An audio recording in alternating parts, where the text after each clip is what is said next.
Hey guys, it's Caitlin. Welcome to my channel.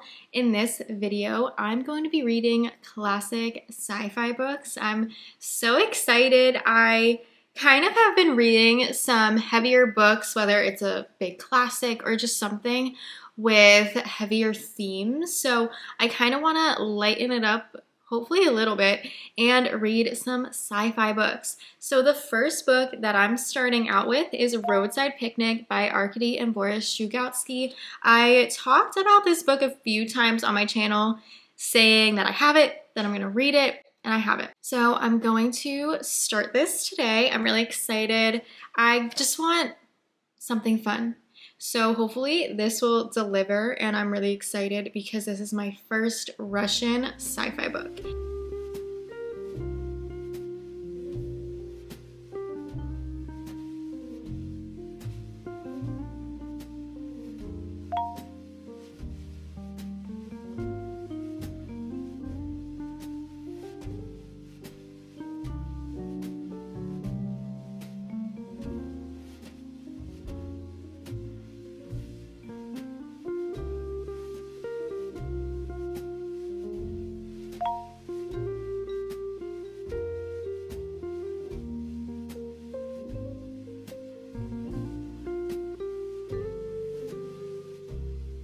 Hey guys, so it's a few days later now and I actually finished Roadside Picnic by the Strugatsky brothers and I really enjoyed it.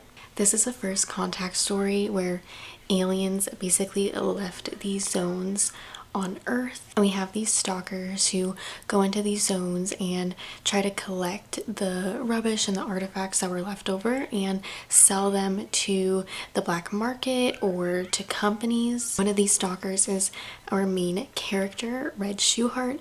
We start off where he's actually a lab assistant at this institute that specializes in doing experiments on things found in the zone. And shortly after the book starts, Red leads his team into the zone to try and find a full empty, which I don't know what that is. It's not really described in the book. It's just an alien artifact. But this is like our first look at the zone, our first look at how Earth has transformed in this place where aliens were. As the story progresses, we see more of Red Shoehart's character.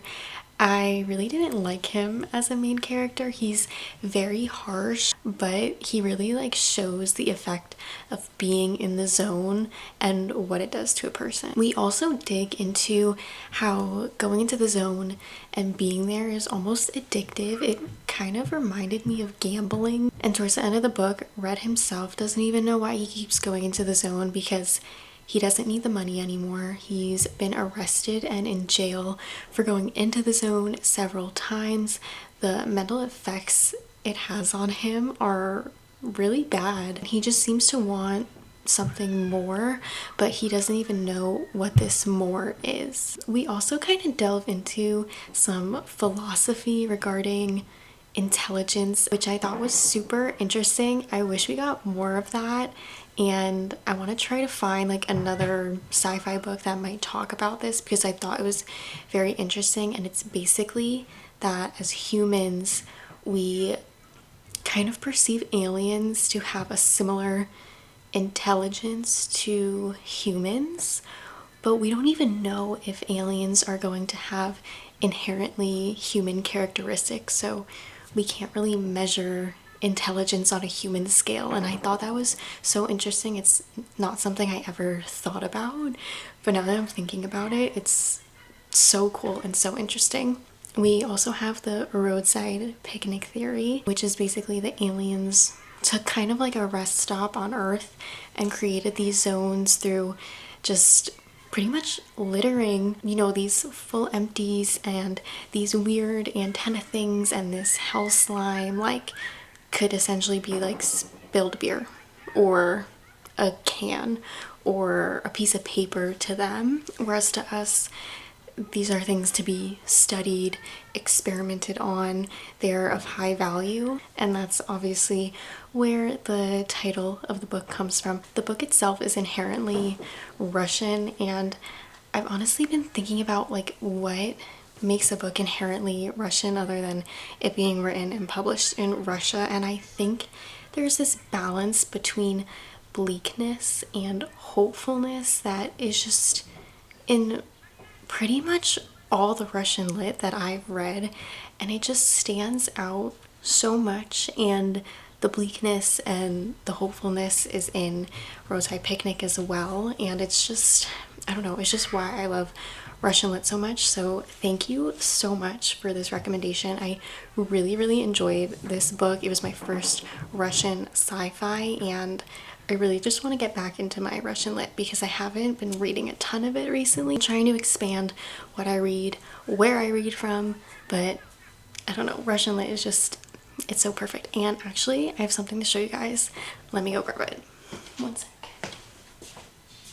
Okay, so I'm actually in like a random town in Rhode Island right now, and me and my boyfriend were just taking a walk exploring the area, and there was a giant antique store, and we decided to go in because there was nothing else to do. And I don't know, I just had a feeling to just like keep looking at the books there, and look what I found.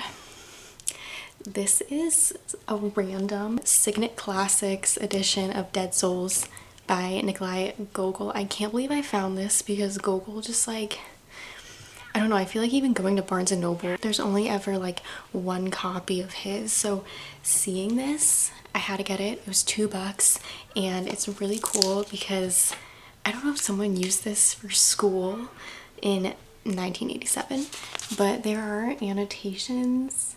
I don't know if you could see.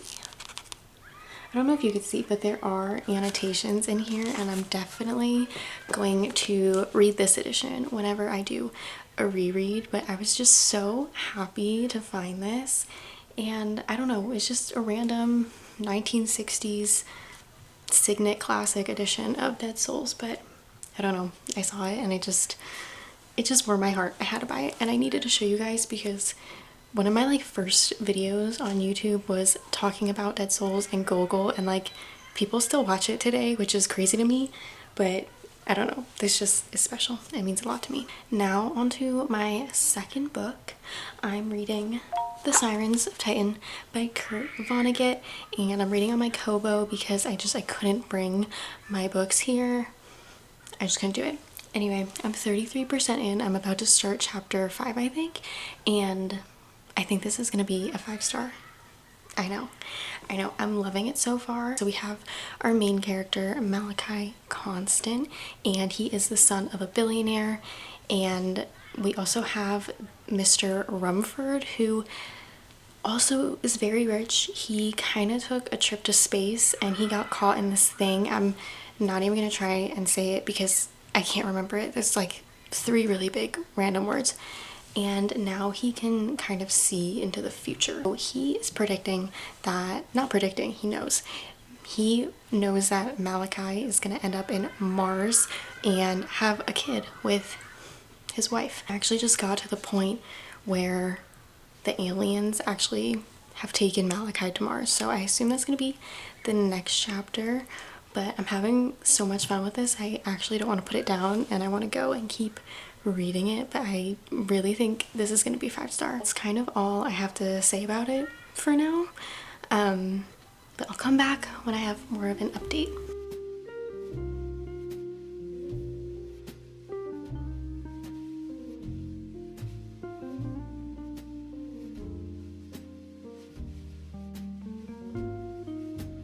Hey guys, I don't know if this is a weird angle or not. I feel like I'm looking down at you guys, and my hair is once again insane, but I wanted to pop on here because I just finished The Sirens of Titan by Kurt Vonnegut, and it wasn't a 5-star, but I definitely really enjoyed it. I thought it was excellent, and I wanted to talk to you guys about it. I really enjoyed it in the beginning, and that's when I thought it was going to be a 5-star. I really liked all the rich people, all the mess that they were creating. And I do want to say, I think the summary on the back of the book is not super accurate. it says that Malachi Constant has the opportunity to romp through space with a beautiful woman by his side. And the word opportunity is just not in the language of this book, if that even makes sense. Basically, one of the central premises of this book is free will or lack of. Malachi starts the book. He's very rich. He inherited a bunch of money from his father, who invested in the right stocks. Malachi didn't do anything to earn his fortune, and then he ends up losing it so quickly. He is abducted by aliens and taken to Mars, where his mind is completely erased, as is every other Martian's mind is erased now, and he doesn't know who he is. He just knows that he needs to find his wife and his child, who are also on Mars, and bring them back to Earth. But he doesn't know who he is, and there's really no driving force behind these actions other than he has to do it. And the whole book is honestly a satire on free will. This was really fun. We got to see the setting of Mars, of Mercury, of Titan. We got to go back to Earth. I always love Vonnegut's writing. He always has these like really outrageous ideas and scenarios, but it's all grounded in his thoughts, particularly in this book. Thoughts on free will and morality. This is a solid 4 stars for me. It was a really fun read, and there's this quote that I want to read you guys because it is just like stuck in my mind now. "Only an earthling year ago," said Constant, "it took us that long to realize that a purpose of human life, no matter who is controlling it, is to love whoever is around to be loved." I love that. I love that quote. In context, it's very touching. Malachi and his wife never really loved each other. They don't even have memories together. When they reunite, they don't even know who each other are. But over time, Malachi does love his wife, and it's probably because it's only Malachi, his wife, and their son on the planet of Titan. And of course, oh my gosh, we have this machine named Sallow. I love him. What happens with him and Mr. Rumford breaks my heart. I hate Mr. Rumford for that. Sallow deserved better. And yeah, that's my review on The Sirens of Titan. Now it is time to start the third and final book in this video. I am going to be reading 20,000 Leagues Under the Sea by Jules Verne. Now I'm a bit nervous to start this because it's a little over 300 pages, and I want this video wrapped up and edited in 3 days. Now I might postpone when I post this. I'm definitely going to get it up this week, but this poses challenges to me because, as y'all know, I work full time. I don't have all day, all night to read my book. So I'm just gonna do my best, see how far I get into this. But if you watched my last video, you'll know I'm just like super into the ocean recently. I don't know why. I even got this shirt that has a giant lobster on it. I don't know what's going on. I'm very interested in the sea right now. When I make some progress, I'll come back and give you all an update. Hey guys! Do you notice anything a bit different or new? I got a bookshelf, but I'm not here to talk about this in this video. I'm here to talk to you about 20,000 Leagues Under the Sea by Jules Verne. It has been over a week since I filmed an update because this took me so long to read. I wasn't really sure what translation of this to read. I found a lot of mixed reviews online, and a lot of people agreed that none of the translations really do this book justice, but I had to pick one because I don't know French. But I picked the Vintage Classics edition, of course. Our main character in 20,000 Leagues Under the Sea is Aronnax. He's a professor, and there's this weird thing happening. Boats are being damaged and shipwrecked, and no one knows why, because the destruction is pretty great. Is this my hair? I guess it's my hair. Sorry. And our professor proposes that this thing is a very large cetacean, in particular, a very large narwhal. And for some reason, that kind of made me laugh, and it felt very random. Aronnax published a paper saying, oh, it's a giant narwhal that's causing all of this destruction, and he is invited on the Abraham Lincoln, which is a US ship whose mission it is to hunt down this giant narwhal. Aronnax agrees and brings his servant along on the boat ride, and on the boat, Aronnax meets Ned Land, who is a Canadian. He's a whale hunter and he's obsessed with his harpoon. He spends some time on this boat while everyone on the ship is just looking in the ocean, trying to scout out this cetacean, and finally the time comes. It causes so much disruption that Aronnax actually falls off the boat and his servant jumps with him, and they also find out that Ned Land fell off the boat as well. We spend some time with them swimming, trying to find the Abraham Lincoln, but the boat is long gone. And then they discover the cetacean. And it turns out the cetacean is a submarine called the Nautilus, and it is captained by Captain Nemo, which is where Finding Nemo comes from. Once we're on board the Nautilus, each chapter is really just detailing a different area of the sea. We go truly everywhere. We go to Papua New Guinea, we go to the Red Sea, we discover Atlantis, we discover the South Pole, we go to the Amazon, we go to the Gulf Stream. Like, we truly go everywhere in this book, and we get very, very detailed descriptions of the sea life in each part of the world. So many different fish, mollusks, sharks. We see the penguins in the South Pole, and that's kind of where my interest in this declined.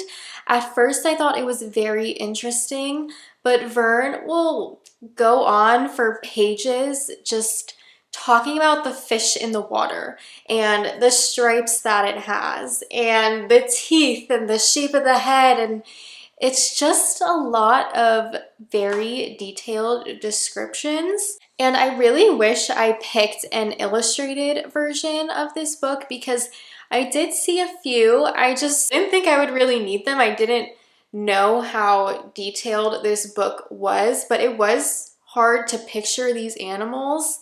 And I didn't want to pick up my phone every like 2 pages to Google what this cetacean is, what this fish looks like. I just didn't want to interrupt reading consistently to go do that. So I do wish I read an illustrated version, but yeah, at times this was very dull. I give this 3.5 stars for that reason. So many times I found myself wanting to put this down or genuinely falling asleep because it was just so descriptive. I do have difficulty rating classics like these because this was published in 1870, and back then there wasn't the internet. You couldn't just Google what the Amazon looked like. You couldn't just Google all these fish and what they look like. And even in, I guess, encyclopedia books that would have pictures, was the camera even invented? I genuinely don't know. But even to have access into this marine life and just all the information about the sea in general, you had to be well educated, you had to have some type of money or status. And I think a book like this was just so evolutionary to the people who read it when it was published and years after. But I think now, just with all the access we have to information like this, it just wasn't very, I don't know, astounding. I don't know, just, I guess, interesting. And I definitely learned a lot reading this, but it was just so dull. It almost read like a textbook at times, which personally I don't love. I also wanted to note that Captain Nemo really reminded me of the Count of Monte Cristo. He was very mysterious. He had a ton of money. Aronnax didn't know his real identity. It was giving me a lot of Count of Monte Cristo vibes, and it's actually interesting because Jules Verne and Alexander Dumas knew each other, so I'm wondering if he actually did take inspiration from the Count of Monte Cristo. I don't know. It was okay. I do wish I enjoyed this more. And on most of the covers, there is a giant octopus. And there was only one chapter really dedicated to large octopuses. I was kind of hoping for more octopus things because of how much I enjoyed Remarkably Bright Creatures. I actually did go to Barnes and get it, and I got the one with the sprayed edges. This is like my first book with sprayed edges. I love her. I love Marcellus. Miss you. That is 20,000 Leagues Under the Sea. 3.5 stars, and that is it for this video. Leave your sci-fi recommendations in the comments. I'd love to discover new sci-fi books because it's just a genre that I've recently discovered and I've just fallen in love with the genre. If you've made it to this point, thank you so much for watching. I really appreciate it, and I'll see you in the next one.